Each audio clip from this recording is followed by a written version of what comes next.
In June 2026, the United States and Iran are officially operating under a fragile ceasefire. This pause follows a devastating war that erupted in late February, killing thousands of people, including 13 American service members. The official line from the White House projects high confidence. President Donald Trump has publicly told critics to just sit back and relax, insisting that an Iran deal is highly desired and imminent. But the situation on the ground contradicts that optimism. Despite the agreed-upon ceasefire, military forces from both nations spent the weekend trading heavy, retaliatory missile and drone strikes. American fighter jets bombed radar sites in Iran, while the Islamic Revolutionary Guard Corps targeted a telecommunications tower. At the exact same time, air defenses in Kuwait actively intercepted hostile threats near an American military base. Both sides are treating these kinetic strikes as violent, real-time leverage, using active warfare to extract concessions before a broader geopolitical treaty is signed.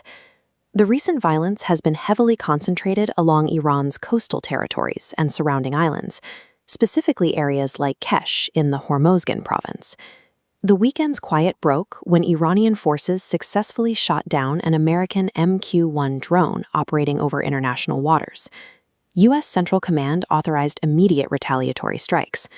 American aircraft eliminated Iranian air defenses, a ground control station, and 2 attack drones, citing the need to protect commercial ships transiting regional waters. Tehran then launched a direct counter-response. The IRGC targeted the specific source of the U.S. attack on Sirik Island, issuing a public statement warning that Washington would bear the consequences of any further aggression. This tit-for-tat bloodshed is an attempt by both nations to establish firm boundaries. However, it is ultimately deadlocking the treaty because the true hurdles to peace sit entirely outside of this localized conflict. The first major roadblock preventing a treaty lies in the physical geography of the region. This map highlights the Strait of Hormuz, a narrow aquatic choke point wedged between Iran and the Arabian Peninsula. This graph shows the staggering macroeconomic fallout of Iran effectively shutting down that waterway.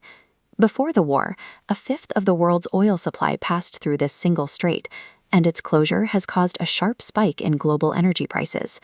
The United States has established strict preconditions for peace based on this exact geography. Washington demands the complete reopening of the strait for unrestricted shipping traffic in both directions, along with the destruction of all aquatic mines. Alongside the shipping lanes, the White House has issued a secondary, non-negotiable demand.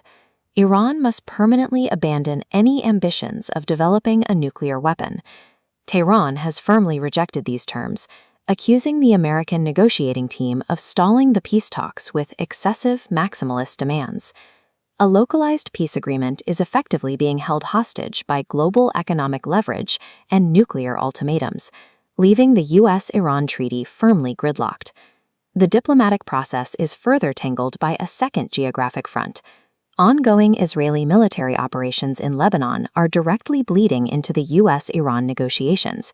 Under Prime Minister Benjamin Netanyahu, Israeli troops have pushed deep into Lebanese territory. They recently captured Beaufort Ridge, a key strategic site, from the Iranian-backed Hezbollah militia. The American diplomatic apparatus is scrambling to contain this secondary front. Secretary of State Marco Rubio is actively pitching gradual de-escalation plans to both Israeli and Lebanese leadership. Iran, however, maintains a rigid diplomatic stance. Tehran considers an Israeli ceasefire in Lebanon to be an absolute, non-negotiable prerequisite to any agreement with the United States. This creates severe strategic paralysis. Washington cannot finalize a bilateral peace deal with Tehran without first forcing a ceasefire between Israel and Hezbollah. These 3 distinct layers, localized drone strikes, the oil choke point in Hormuz, and the proxy war in Lebanon, are directly chained together.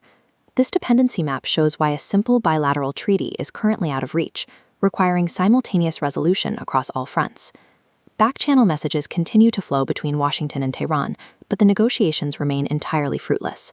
Until this entire geopolitical equation is solved, the official ceasefire will remain an illusion.